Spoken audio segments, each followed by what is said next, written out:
Have we read po the Supreme Court's decision and ano po ba ang magiging susunod na hakbang ng COMELEC regarding this?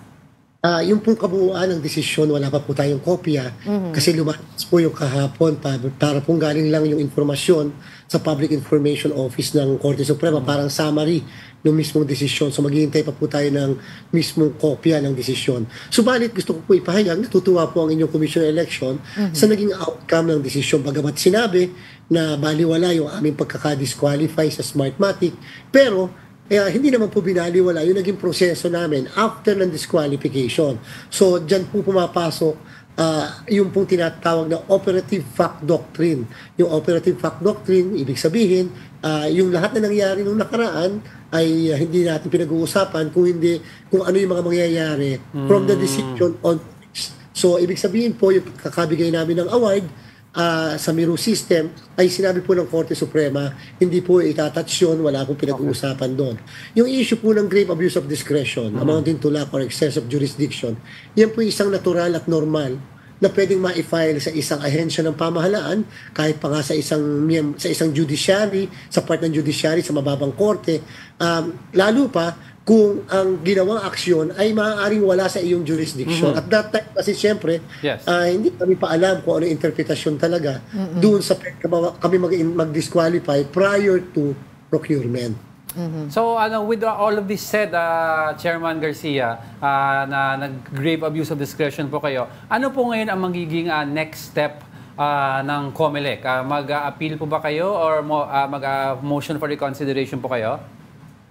Tama po. Doon po sa issue ng grave abuse of discretion, lalo yung interpretasyon ng kapangyarihan ng COMELEC, mukha pong magpapile kami ng motion for reconsideration kapag natanggap na po namin ang decision. Ngayon po, kung sakali po maging final and executory yung decision, so sa mga susunod po ng procurement ng COMELEC, ay papayagan na po natin ang lahat. Kasama na rin po ang Smartmatic, lalo pat kung yun ang ipag-uutos na pinal ng ating kagalang-galang na Korte Suprema. And COMELEC, just to make it clear lang po dito sa usapin na ito, itong desisyon na po ng Supreme Court na ito ay it's not going to affect your partnership with Miru. Yun po yung kinakatuwa po namin sapagkat wala pong effect sa preparasyon natin.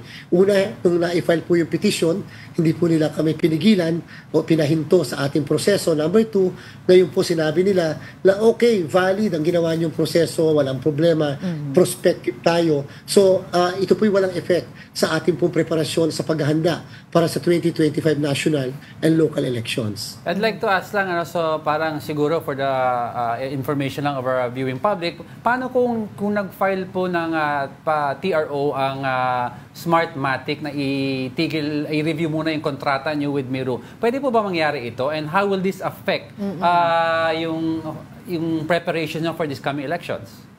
Ngayong araw na ito, tayo po na-inform na may magpa-file ng petisyon to question yung mismong pagkakabigay ng award natin sa Miru system. Hindi pa lang po natin alam kung sino yung mismo yung petitioner o yung magpa-file o yung grupo na magpa-file. Sa amin naman po, welcome itong mga ganitong klaseng issue or question sapagkat naging open nga po tayo, transparent sa ating procurement. Kung sakali po, at ito naman ay hindi po ito sub judice pa kasi wala pa namang formal na case na na-file sa Korte Suprema. Kung sakali po kami mapapahinto, napakalaking issue po yun, napakalaking problema namin sapagkat mag-aapektuhan po yung automation ng ating eleksyon. Kung sakali po maihinto kami ng ilang buwan, maaari po mag-manual election tayo sa 2025.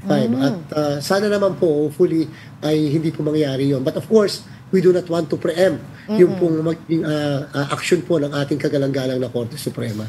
And having said that po, COMELEC, sabi nga po ng COMELEC chairman, sabi nga po ng Smartmatic, itong desisyon ng Korte Suprema ay significant victory for them. So having said this po, are we going to allow Smartmatic to enter public bidding for the next election, which is 2028? Sabi po nila, bombshell, with all due respect, at sabi po nila, significant victory. With all due respect, wala po, hindi po, ay sa part po ng COMELEC, natutuwa pa nga po kami sa naging Solomonic decision ng ating Korte Suprema. But of course, after nitong pagkabibigay namin ng award para sa 2025 elections, kami po ay walang magagawa. Susundit, tatalima po kami sa Korte Suprema. At kung sila magpa-participate, papayagan po namin sila mag-participate basta naging final and executory ang ating decision. Bibigyan na po sila ng equal opportunity and chance na manalo sa isang public bidding. Of course, ay hindi po namin mapipigil kung sino man ang gusto mag-question o mag-file ng petition to disqualify or question. Basta po sa part ng COMELEC, tapos na po ang magiging role namin sapagkat sinabi na po ng Supreme Court, medyo mali kayo, tama na yan, okay naman itong ginawa nyo. Sa susunod na, sa susunod, huwag nyo nang gagawin na. Ganun lang po ibig sabihin ng Korte Suprema sa atin. Yes, Chairman, since lumabas po yung decision na ito ng Supreme Court, ang dami po nagtatanong, ano bang meron sa makina po or yung system ng Miro at ito po ang pinili nyo at ano po ang pagkakaiba nito sa ibinigay sa atin ng Smartmatic sa mga nakaraan na eleksyon na to a point na you were quoted as saying before, mas maganda ang sistemang binibigay ng Miro sa atin? Alam niyo po kasi una hindi tayo bumili ng makina. Ito po ay renta lamang ng 110,000 machines. Number one. Kung ano po yung nilagay namin sa wish list, kung meron kaming 15 wish list katulad ng 13-14 inch screen na andun po lahat. Yung ano po hinahanap namin ng mga bagong features para siguraduhin ang transparency and credibility ng ating eleksyon na isama po lahat na ipasok. And at the same time, nakatipid po ang COMELEC ng 800 million dito sa procurement na ito. And wala po kami magawa. Napaka-unfortunate. Ako nga po medyo disappointed ako dahil 5 po ang bumili ng aming bid documents. 5 ang bumili, 75,000 each ang isang bid document. Nung pong araw ng submission, isa lang po ang nag-file. Yan nga pong Miro system. Yeah. So, ang tanong po, may choice po ba kami? Lalo pat sila naman ay eligible, nakumpleto nila yung lahat ng dokumento. Kaya po, naibigay din sa kanilang award sapagkat doon sa post-qualification na nag-iisa sila na nag-participate, ay nakumply po lahat nila yung requirements na hinahanap po ng COMELEC. And taking this opportunity na rin ko Chairman to ask you kamusta na po yung preparations po natin sa upcoming elections. Maraming salamat po. Alam nyo, ongoing po yung registration of voters natin hanggang September 30. Naku, wag na pang mag-iisip. Yung mga kababayan natin i-extend naman ng COMELEC. Hindi po kami mag-i-extend. Sa kasalukuyan, almost 2.2 million na po ang pumupunta sa registration sites natin. Halos 2 buwan pa lang tayo na nagpaparehistro. Sobrang nakakatuwa. Napakainit ng pagtanggap ng mga kababayan natin. Mukhang yung pong aming projection na 3 million, baka po masurpas natin yon.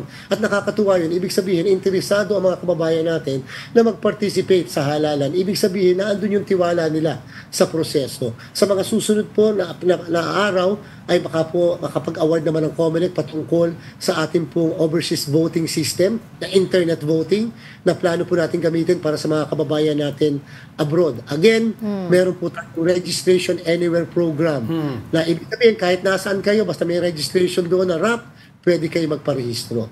We've seen, dagdag ko lang, Chairman, kasi we've seen several postings po ng iba't ibang mga organizations, even the universities and companies, na nagpaparehistro po kayo dun sa kanilang area. Ito po ba ay inyong parang pinopropose sa kanila o sila po yung lumalapit sa inyo para po kayo ay pumunta dun sa kanilang lugar? Parehas po, either kami ang lumalapit o sila nagpo-propose. So, isang araw po, tayo po ay nasa Camp Darapanan at Camp Abubakar. First time kahit sa miyembro ng media na nakapunta tayo ito. Ito po yung mga kampo ng MILF. Alam niyo po, kikilabutan kayo sa dami ng tao na pumunta sa mga registration sites natin. Siguro nga po, dahil walang registration before sa mga lugar ito, sapagkat hindi naman ito napapasok kahit ng ating mga uniform personnel. Ngayon po, makikita niyo po napakaayos ng lugar, napakatahimik. Kaya ibig sabihin, pwede naman pala nating maabot kahit pinakaliblib na lugar ng ating bansa. Basta lang ipakita natin sa ating mga kababayan, ito'y para sa kanila, yung sinseridad na gusto natin silang maiparehistro.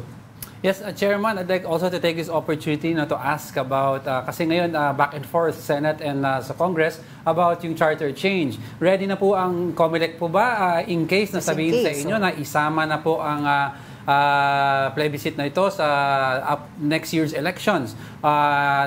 Kaya po ba? Aabot po ba? Alam niyo po, ako po personally, meron po akong legal issue kasi na ang tanong, talaga bang pwedeng pagsabayin ang isang national and local election at saka ang isang plebisito para po sa pagbabago ng saligang batas. Para po kasi sa akin, hindi dapat magkasabayan upang mabigyan ng pagkakataon ng mga mamamayan na mapagmuni-muni yung implikasyon ng pagbabago ng ilang probisyon ng saligang batas. Kaya lang po, ang COMELEC ay tatalima sa kung ano man ay pag-uutos ng Kongreso bagamat sapagkat ito po ang kapangyarihan na nasa kanila ang magsusog ng pagbabago sa saligang batas. Nagkaroon na po tayo ng mga pag-aaral kung paano isasama yung mga tanong sa pagbabago ng saligang batas kung sakasakali na pwedeng pagsamahin sa isang balota at pwede rin na bilangin ng mismo makina na meron tayo yung yes or no ng ating mga kababayan. Alright, ako marami-rami tayong natakil nga kasama. Pero kailangan mong pagaling si Chairman. Medyo naan yung boses si Chairman eh. Maraming salamat po sa inyong oras, COMELEC Chairman George Garcia. Salamat po.